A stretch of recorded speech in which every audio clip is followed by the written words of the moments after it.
What do you think are some of the problems or challenges for people running? And speaking of yourself, have you considered running? And if you haven't, what are some of the reasons why you haven't thought about running? Because that's a question a lot of, operatives or, campaign workers, when we're looking at candidates, we want to know, why do you want to run? What's your passion?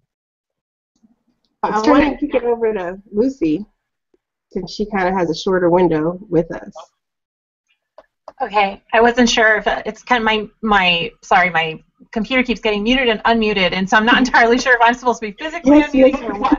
But okay, so I'll just say very quickly, this is actually one of the reasons why Bernie Sanders means so much to me as a candidate, and why I can absolutely identify with the various challenges that Hillary Clinton has faced throughout her career as an elected official, as a politician.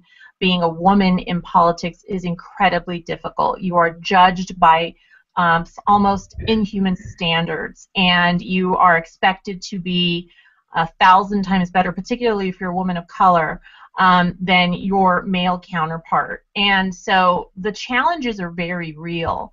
However, I always tell people that the even bigger challenge outside of that is frankly being able to present yourself as a viable candidate who can raise millions of dollars. When I first ran for the state legislature, I knew nothing about politics. I, kind of deferred to the people around me, etc.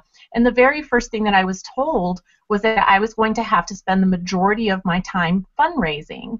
And that's not something that comes natural to a lot of people, particularly women, particularly people like me who've really struggled their entire lives and aren't used to asking for things. You just kind of figure things out on your own. You do it.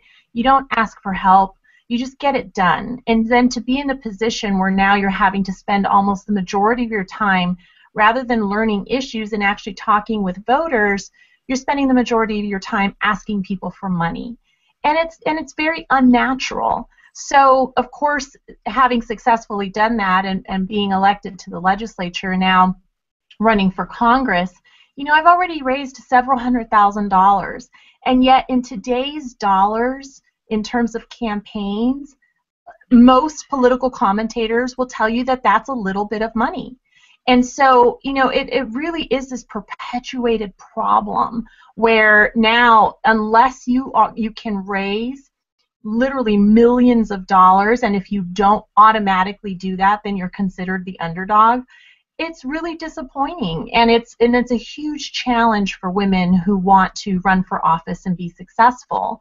Now, in my race, I'm lucky because I have a lot of foundation that I'm working with. I'm 20 points ahead. I've been consistently ahead in the polling.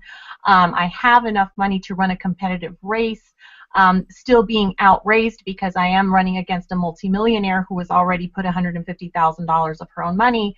But that being said, we're still viable and we're still incredibly competitive, and frankly, we're leading. So my situation is a little bit different, although obviously I'm still having to fundraise, and it's been fantastic that so many people across the country are following what I now call this Bernie model. In fact, Nina Turner sent out a fundraising ask for me earlier today, and those small dollar contributions have been coming in all day, and it absolutely makes a difference. So that's helpful. But I will tell you that in terms of the message and what spoke to me about Bernie Sanders and really having to change this entire political system is that unless we figure out a way to take money out of politics, if we figure out a way to remove those barriers, you are going to continue to see less women not only be interested in politics, but also getting elected, because we are getting to a place where unless you're independently wealthy or unless you just know a ton of rich people and the politically connected and the politically influential, then it's going to be very, very difficult to break into really any office at this point.